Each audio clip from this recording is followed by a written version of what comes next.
with your host, Andrew Romanella.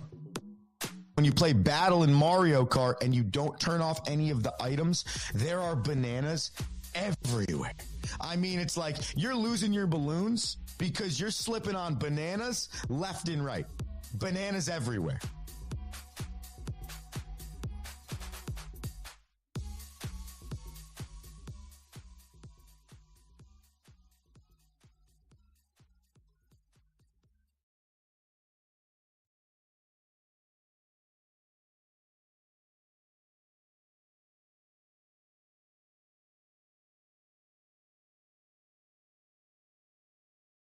What's up, everybody? Our mic was muted to start the show. Gotta love that. Welcome into another edition of the Rome Show here. 12ouncesports.com, Amazon X, YouTube, Roku. You know the drill, the social media, the Rome Show 1. That's the Rome Show, the number 1. Instagram, Facebook, X, TikTok, all the social medias. It's a Tuesday, ladies and gentlemen. So that means we get the one and only Rocky Romanella on the show. So you got to stick with us now for about 5 or 7 minutes. Inside the glass. Because you'll hear that sounder and we'll get all of the NHL second half standings. We'll get rock solid, rock soft. We'll talk a little bit about Alexander Ovechkin being 12 goals away from Wayne Gretzky's what we all thought was very elusive all-time goal-scoring record. Alexander Ovechkin is about to break it in what feels like 12 minutes. And the Rangers called up one of their top prospects yesterday. So we'll talk to Rocky about all of those things and then whatever the hell he has on his docket for hockey. But before we get him on the show, we got to talk for a quick second about the National Football League. And we're not going to talk draft. We're not really going to talk about player personnel decisions, or we're not going to talk about how the Dallas Cowboys are going to have a semi-aggressively, not aggressively, kind of aggressive offseason.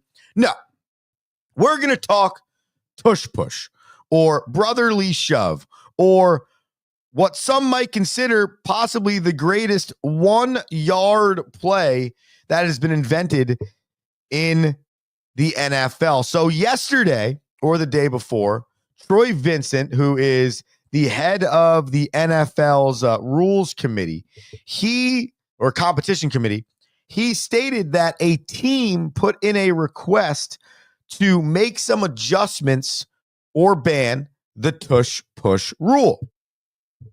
Now, for those who don't know or realize the tush push rule, essentially the tush push is a 7-on-7 offensive line v offensive line, 1.5 yard, 1 yard shove. Okay. I have my diagram of a football field set up here so I could show you what the tush push looks like. Before we get to that, though, this is what was said from the competition committee. We do have a club playing rule proposal around the tush push. Okay. It is the way deemed the tush push. It's on our agenda. The club proposal is, what do we need to make adjustments? Is that a viable football play? Troy Vincent went on to say the hip drop and the tush push were in the same conversation 3 years ago. A year ago, we felt like let's just focus on the hip drop tackle, and the tush push just say, hey, the Philadelphia Eagles, they just do it better than everyone else. But there are some new concerns. Our health and safety committee is laid out today with a brief conversation on the injury report. There's some challenges, some concerns that they'll share with the broader group tomorrow. But the tush push will become a topic of discussion moving forward in March. Sean McDermott, the head coach of the Buffalo Bills, is also on that same competition committee. He had this to say about the tush push. To me, there's always been an injury risk with that play, and I've expressed that opinion for the last couple of years or so. It really started to come into play the way it's being used, especially a year ago. So I just felt like player safety and the health and safety of the league has to be at the top of our game, which it is. It's just the play to me has always been, or the way that the techniques are used with that play have been particularly contrary to the health and safety of the players. And so again, You have to go back through, in fairness to the inquiry data on the play. But I just think optics of it, I'm not in love with it. Now, Sean McDermott, alongside the Philadelphia Eagles, is one of those two teams, the Buffalo Bills, that uses the tush push to their advantage. The Eagles and the Bills scored a touchdown or achieved a first down, okay, on 87% of their tush push attempts since the year 2022. The rest of the NFL combined, all 30 other teams combined, have only succeeded on that play 71% of the time. So it begs the question, is the tush push a football play? So we get back into Andrew Romanella's art class here as we want to show you what this tush push play looks like, because, you know, I think that most football fans have a general idea of what we're talking about here with the tush push, but just so you have the right thought process. So we're on the end zone here, okay?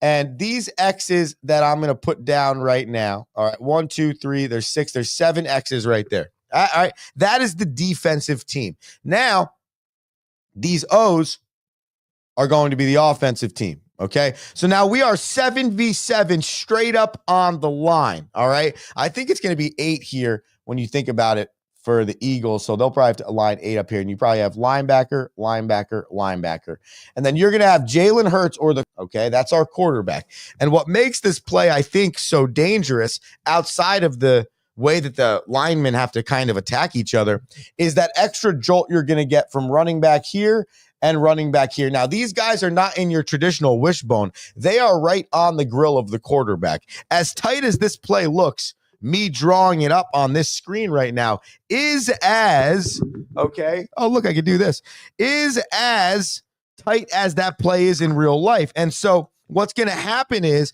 all of these huge men, these gigantic dudes, are all going to just dive at each other, okay?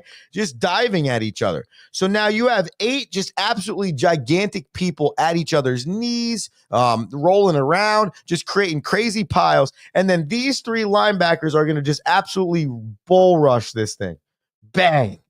Bang. And while that's happening, the quarterback just kind of lays himself into a hole, left, right, or center. And then the running backs kind of bull rush this thing. Bang. Okay. And if you're looking at the screen and you're going, I mean, that kind of doesn't even look like a play. It kind of just looks like chicken scratch. Well, that's the point of the conversation as to why or not it should be safe or not. Now, my final opinion on this, before we get Rocky in here, because I think this is very interesting. It's a super interesting conversation because it's almost like a if you can't beat them, join them situation. We're so annoyed that the Eagles are so good at this play or the Bills are so good at this play that we just need to ban it. You know, because it's a safety concern. And it's like, well, if you really think about it, a lot of football plays are safety concerns. How about the slot receiver going across the middle of the field? Like, how many times have you watched a receiver almost lose their head because they go across the middle of the field? So I think the idea of the play and what really it looks like makes sense as to why someone might look at this and say, we got to look at this play, and is this exactly what we're looking for health and safety wise? And I, Andrew Romanella, host of the Rome Show, here till 7:30 with you today on 12 Ounce Sports, tell you that it's football. They're doing within inside the rules what they are allowed to do. So if you're a defense, let's just figure out a way to stop this. Let's just do something different. I have no clue, okay? But for this play to have essentially over the last 2.5 to 3 years been a staple of the Eagles offense to then just be banned seems mind-blowing to me. And I would like to know what team was the team that requested this ban. That's a little soft in my opinion. What team? I want to know. You know, stamp it. I saw a report that it might have been the Packers yesterday. Either way, I would like to know, because essentially it was more or less I'm annoyed we can't run it as well, and this is safe. This is a safety concern. It's like, well, all football plays are safety concerns. You could look at 99,000 football plays and call them safety concerns. I mean, look at the change of the kickoff now. Look at the quarterback tackling rules, okay? But how much more can we change this sport? How much more can we essentially do here. The only reason why I'm willing to entertain this is because it's finally a rule that maybe benefits the defense, which is something you don't see often in the National Football League. So the tush push, you might never see it again. You might have only seen it for the first time on the Rome Show. We diagram things here. We've done this in the past. That's why you got to be here every day at 7 a.m. on 12 OZ Sports. All right, without further ado, it's that time of the show. It is Hockey with Rocky.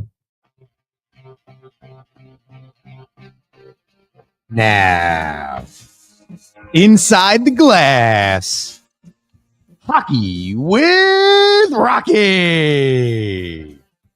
What's up, everyone? I'm Dylan Larkin, captain for the Detroit Red Wings and standout USA hockey player from the Four Nations. What's up? Dylan, how we doing, man? This Tuesday, how you feeling?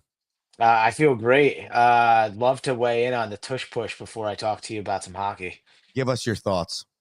I got two thoughts. Number one, it's interesting to hear from Sean McDermott because I feel that their inability to be creative outside the tush push is one of the reasons they struggled on fourth down versus the Chiefs in the AFC Championship game. So that's,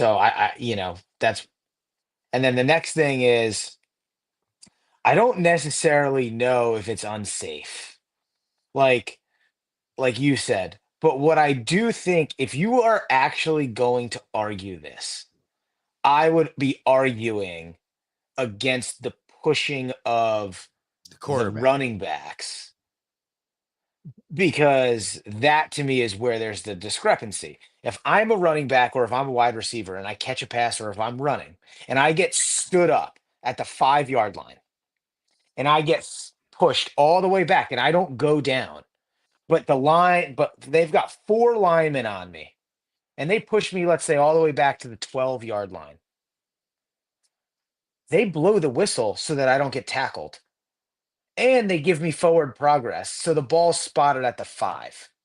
Well, So my why argument back to that would be if I'm moving forward and I get stopped slightly, the offensive line slam into my back and we keep moving forward, they don't blow the but whistle. that's what I'm saying. If you're going to award forward progress in some cases and then let the play go in others, I think that's actually the discrepancy. It's not the tush push.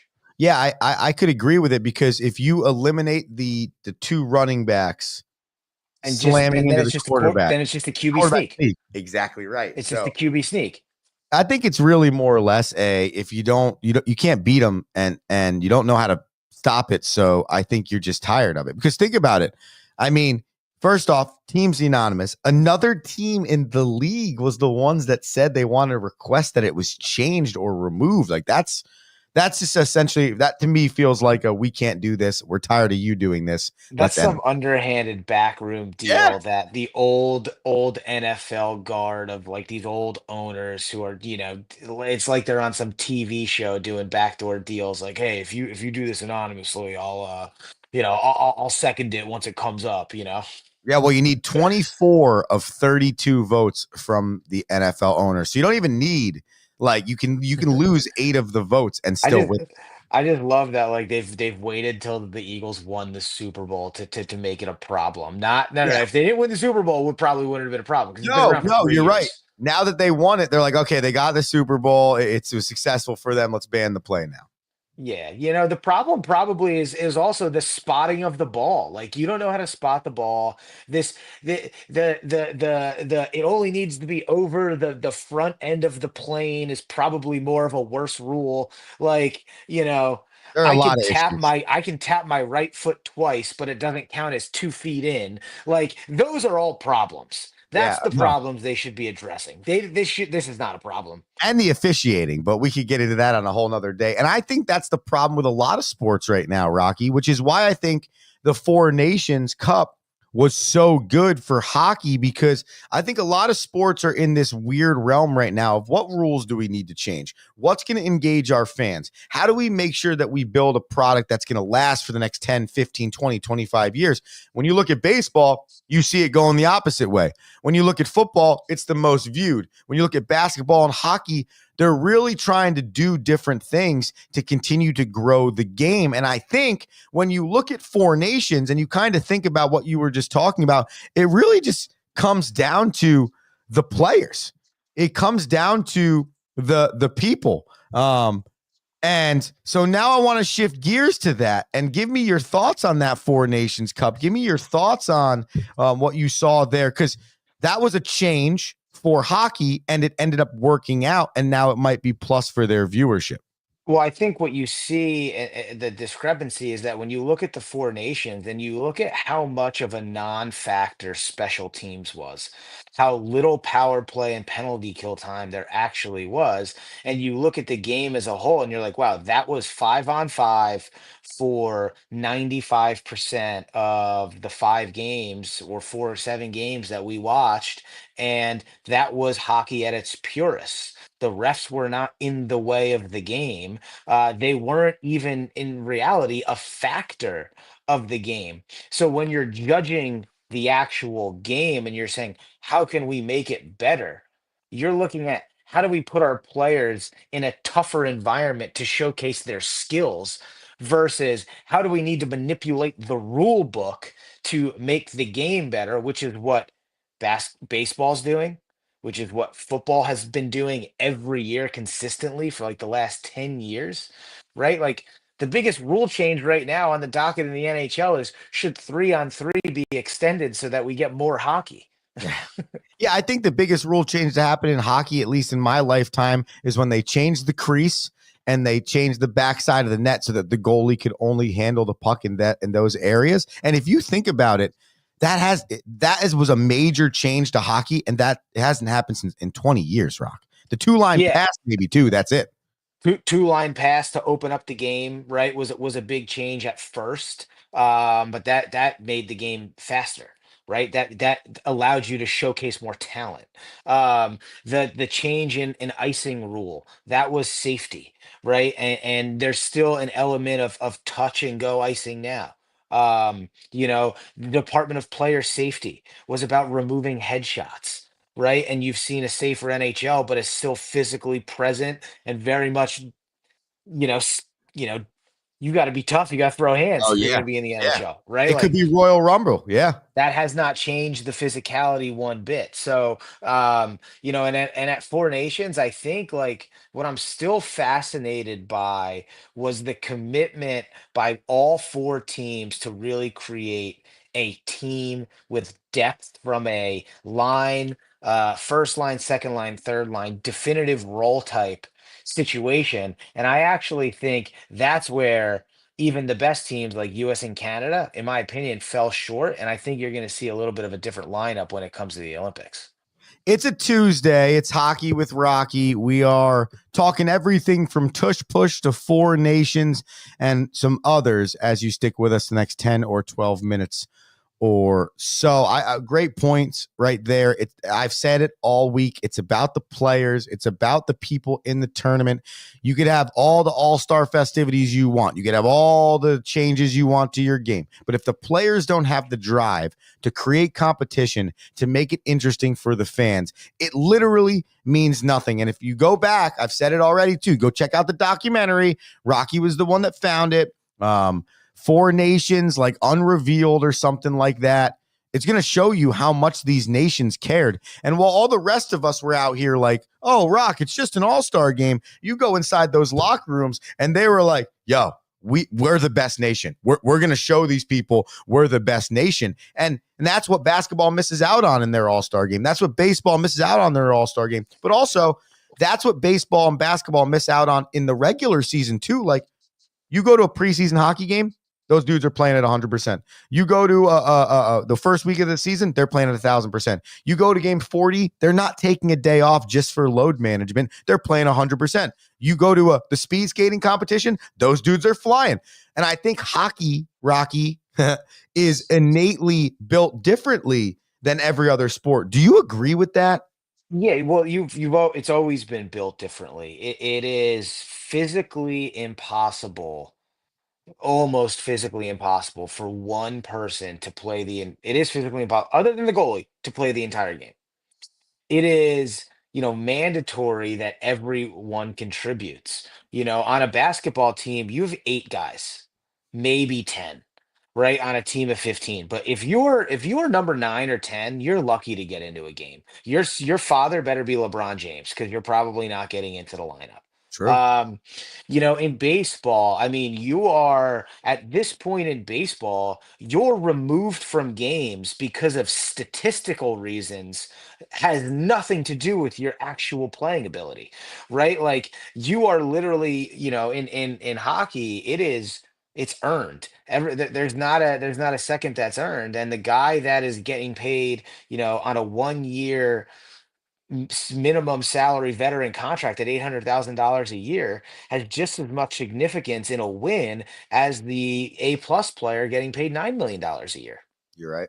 It's a really good It, point. it's tough. It's tough to say, and you know it's funny because I'll reference it, but in D2, the Mighty Ducks, Coach McKay's like, when you had the Olympic Games in the past, what did the people play for? They didn't play for money. They didn't play for endorsement deals. They didn't play for contracts. They played for pride, right? Right. And that is what ultimately you saw professional athletes play for. They played for pride. And to see that in a non-Olympic setting, the only thing that we have to reference is the World Cup and the most right and your international friendlies, and you look at soccer and you look at the difference in international competition in soccer and any other sport, the only sport to compare to that is hockey at a team level. I couldn't agree more. It's like when the NHL announced that the World Cup of Hockey and the Olympics would go every other moving forward now. I said on the show, Rock, last week, this is going to turn into what we feel like the World Cup of soccer is. And you can mirror the women's game. I mean, 20 years ago, when I was in elementary school getting ready for high school, I remember watching a women's World Cup and being like, how are we not as interested in this as the men's one when our women's team is really good? And it's less about us and more about the growth of the sport and that tournament. And I think in 20 years, when we're still doing hockey with Rocky, and the mothership that we are on is actually thriving at a ridiculous rate, we're going to be sitting here going, dude, we talked about this because at some point in time, one tournament starts the excitement, and then you got to roll downhill with that. And I think that's what Four Nations did for the NHL and for international hockey in general. Yeah, absolutely. And there, by the way, there was a time. I'm not going to be a super hater on the other sports. There was a time where MVP of the NBA All-Star Game was a coveted No trophy. doubt. 80s, And 90s, and no doubt. and that there was a time where that was a coveted trophy. And there was a time where those players participated in the skills competition and were a big part of it. And there was a time where I remember watching Jacob DeGrom strike out the side in the opening start of the MLB All-Star game, being fired up. There was a time for all of that. And it truly is, there is some responsibility on the leagues themselves. But what I like about the NHL is, and if I go back 1 year to the actual All-Star game, completely changed their skills competition. And you know what it was? It was a collaboration with the players. It was like Connor McDavid was a huge voice in recreating the All-Star Skills Challenge Sure. that we saw last year. Which is And why they like so it. no different than we expect the players to drive the competition and the interest. Well, they should be then driving the narrative on how to improve it. It's a great point. We're talking with Rocky Romanello, resident hockey player, resident hockey expert.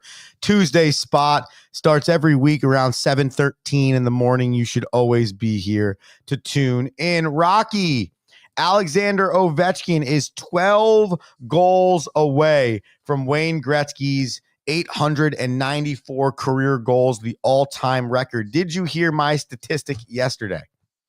I watched you throwing up the highlights, and I listened to the after live section on my way to Okay. the office yesterday. So I may have Alexander, missed the exact stat. how about this for a freaking stat? Okay. Alexander Ovechkin has played in 3 separate decades. Okay. He is Yep. the only player in National Hockey League history to score 200 plus goals in 3 different decades. From 2005 to 2010, he scored 301. From 2010 to 2020, he scored 381. And currently, from 2020 to the current 2025, he has 200 goals. How about them apples, Rock? Yeah, that's amazing. I think I actually saw a similar one about Gretzky where it was like he scored his 1,000th point when he was 23 years old, like or 22 years old. But yeah, I mean more timing than anything. But I think it just shows the consistency across his career, and the ability to continue to produce, at such a high level. Early in his career, Ovechkin was one of, I mean, Ovechkin typically led the league in shots, which is why he was able to get so many goals. He was always, his speed, his physicality, and his ability to shoot the puck from any angle at all times was really, his biggest asset. Rocky, the Rangers call up their top prospect, one of About their top time. prospects, Brennan Othman. Now, he's a first-round pick from 2021. He's got 12 goals, 8 assists in 27 games this season. You say about time. Can you explain why you'd be excited about this? I think if Brendan Ottman doesn't get injured at the beginning of the year, he could have been a staple on the Rangers team this entire year. Look at what we've done with Sam Carrick on the fourth line. Like you bring up Ottman, who has a little bit more skill and has his top six ability in the NHL. Like this is exactly the type of youth injection that we need. The Rangers are in trouble. They've got a big game tonight versus the Islanders, and they have to win. Tonight is a must-win game for the Rangers. They're 2 points out of the wild card behind Ottawa. They're tied, and if they're 3 points ahead of the Islanders. Okay. I got it up on the screen for you now. Yep. So they're tied. They're 1 point behind the Blue Jackets, so they could slide themselves in depending on how those guys play. They've got to stay ahead of the Islanders. They have to start eliminating teams, and quite frankly, their game has to be a playoff style game. Like Yeah. they don't have any more time, right? There's 25 games remaining, and their lack of identity is astonishing. It is just astonishing at this point. They got absolutely smoked by the Sabres on Saturday, 8-2. Can't Then happen, by the way. they go into Pittsburgh, and quite frankly, gutsy win, right? Scrape and claw, but they go 16 minutes in the second period without registering a shot on goal. Yeah, it's not championship quality hockey. No, Adam Fox has lost his prowess. Ryan Lindgren is just a body who is a punching bag at this point on the back end. Igor Shesterkin looks shaky, which is making me the most nervous, right? And Mika Zibanejad is still lost out there. There is just so many question marks, and over the course of the Four Nations, all I'm reading about is how Alexis Lafreniere is having a tough year. You don't play the kid. You Yeah. don't play the number one draft pick overall. You don't play him on the first power play unit. You barely get him on second power play times. You don't let him play on the penalty kill. You don't put him in tight situations because you let all the other old guys play. Like he should be playing with JT Miller. Like how are you not putting that guy in greater minutes and letting him be the guy that turns the team around? I don't know. I just don't understand it. I really, it's driving me crazy. Well, they bring up their top prospect. I hope that makes a difference. We're going to rock solid, rock soft, because I have it all for the Eastern Conference right now. So let's go. on your Rangers rant, I said this is a perfect day to assess the teams around the Rangers. Okay, so here we go, Rocky. We're going to start with your first rock solid, rock soft. The New Jersey Devils, cross-water rivals of the Rangers. They make the playoffs. Rock solid, rock soft. Tell you what, heading into the Four Nations, I was rock soft on the Devils. I went from rock solid the first time you asked me to immediately rock soft because that's what happens when I make any type of actual determinations. And there's the standings if you see them right there, ladies and gentlemen. I tell you what, though, here's what I will tell you. Jack Hughes literally looked like a child at the Four Nations. He did. And when he comes back and scores 2 goals like immediately in his like first 2 shifts, that makes me pretty excited for the Devils. So I'm just going to stay solid on the Devils making the playoffs. All right. I mean, it's tight right there. It is tight. I don't know if Jack's going to make the team next year, by the way. As you can see, FYI. I would agree, by the way. I thought that it was invaluable experience for him. But if you look at the standings, they have a 6-point lead on the Red Wings for that 3 spot in the Metro. Red Wings lead the wild card. But the Wings, the Senators, and the Jackets aren't in the Metro. So, and neither are the Bruins. So the next Metro team is the Rangers at 60 points. So the 10-point difference is why they have to play what they have to maintain. All right. So now that you just said that, let's keep it rolling. How about the Senators? Do they make the playoffs? Rocky, rock solid, rock soft. The Senators have just lost 4 in a row, and Brady Tkachuk is probably the hottest commodity in the NHL right now. Who is really there's no need to trade. It's like TJ Absolutely Oshie. no. Remember that? Yes. And I like the Red Wings. I like the Lightning. I like the Bruins. I'm soft on the Senators making the playoffs. Wow. Okay, and you don't even think that with the excitement of I don't know when has Linus Allmark come back? I don't think Linus Allmark. I don't think he has. I think if Linus Allmark was healthy, I think I'd feel differently.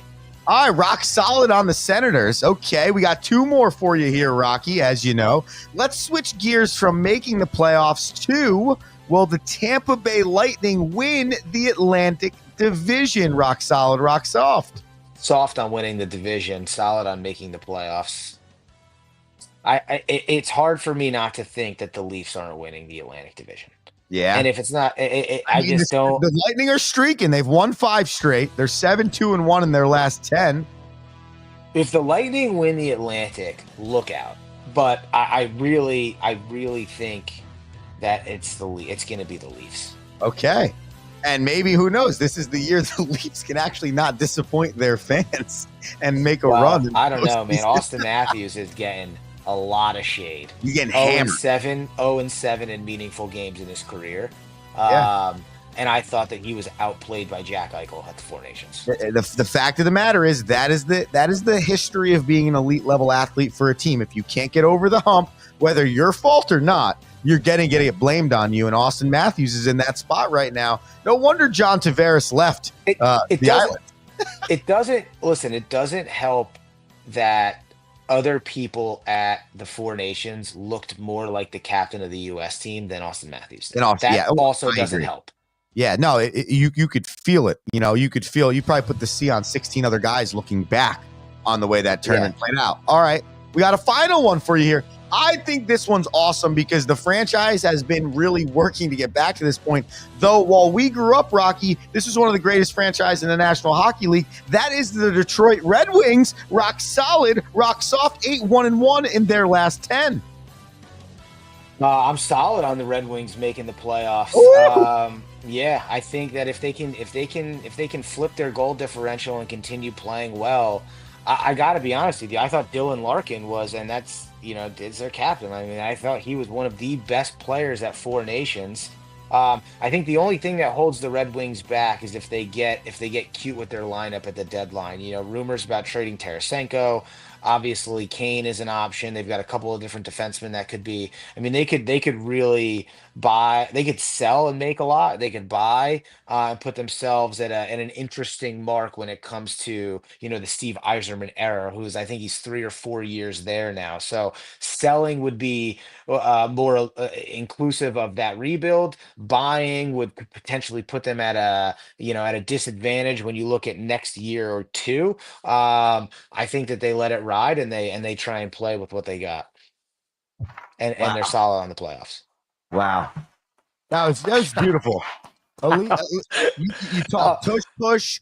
You talked about rules. You talked about popularity in sports. We got a breakdown on the Rangers. We talked over. I mean, Rocky, why else shouldn't the people tune in on Tuesdays? You know what I'm saying?